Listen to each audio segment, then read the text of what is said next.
ফাটা জামা কেনা ওদের ক্ষমতার বাইরে। কিরকম কথা বলছো তুমি? ঠিকই তো বলেছি রাহুল। রিয়ার ক্ষমতা আছে নাকি 2-3 হাজার টাকা দামের জামা পরানোর?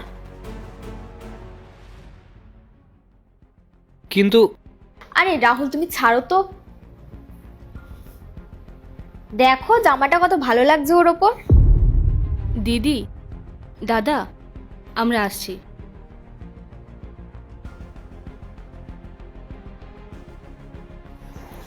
ওদের ক্ষমতার থেকে অনেক বেশি দিয়ে দিয়েছি ওদের।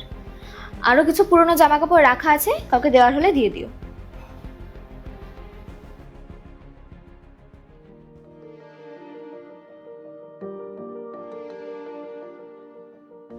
রিয়া, রিয়া।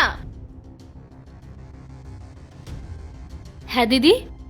এখন তুই আর তোর মেয়ে আমাদের সমসমান হওয়ার চেষ্টা করছিস? না না দিদি, আপনি এরকম কেন বলছেন? কাল তোকে অতগুলো জামা কাপড় দিলাম, সেগুলো কম পড়ে গেছিল যে এখন আবার নতুন জামা কাপড় লাগবে তোর? না দিদি, এই জামাগুলো আমি চাইনি।